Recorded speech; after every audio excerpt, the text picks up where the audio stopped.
বন্ধু বান্ধব গুলো যাই। আজকে যে দোকানে ইসরায়েলের পণ্য পাবো সব পণ্য করো দোকানদার পিটামু। বন্ধু বান্ধব তো সবটি দিয়ে নিয়ে বই হয়েছে যাই খবরে জিগাই। এই তোমরা তো সবটি বই হয়েছো, শোনো আমি একটা কথা বলি।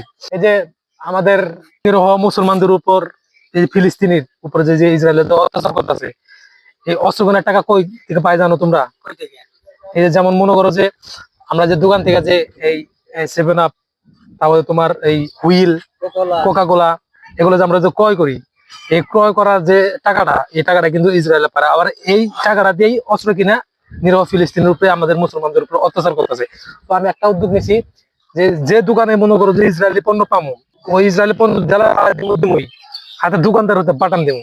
সামনে একটা দোকানদার আছে, চলো আমরা দোকানদারের পাম্পুম দিয়ে জিগামুজ আগে ইসরায়েলের পণ্য আছে যেমন 7 আপ আর এই কোকা কোলা আছে কিনা, যদি পাই তাহলে মনে হয় আজকে বাটাম হবে। চলো চলো আজকে ওটা বাটাম দেবো আজকে। চলো চলো এই দোকানে আছে নাকি? জিগাও। ভাই এখানে কি ইসরায়েলের কোনো পণ্য টণ্য আছে নাকি? কি কোন ভাই, ইসরায়েলের মাল বেচবো? ইসরায়েলের কোনো মাল নাই আমার দোকানে। থাকে আমার কাছে বাজে তো থাকে। দেখেন আপনারা, বললে হ্যাঁ কোন জায়গায় আছে? বহু জায়গায় আছে। চলো পাশে কোনো দোকান আছে না? দেখেন সামনে আছে, দেখেন। আচ্ছা দোকানে চলো। ভাই এই দোকানদার ভাই, বলেন ভাই। এই তোমার দোকানে কোনো ইসরায়েলি পণ্য আছে যেমন এই কোকা কোলা, তার বাদে 7 আপ, হুইল মুইল? না না, এগুলো আমি বেশি না। দেখো না, তাহলে ভাই তোমার দোকানে ইসরায়েলি পণ্য নাই? না না না তাহলে একটা প্রাণ আপ দাও।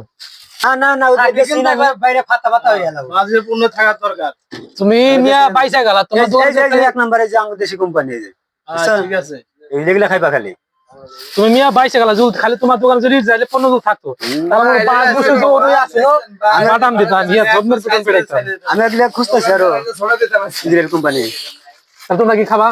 হ্যাঁ আমরা খাবো না। আমাদের বাংলাদেশের মানুষকে একটা কথা বলতে চাই, আপনারা কেউ ইসরায়েলি পণ্য ক্রয় করবেন না, এবং দোকানদারদেরকেও বলছি আপনারা কেউ ইসরায়েলি পণ্য বিক্রি করবেন না।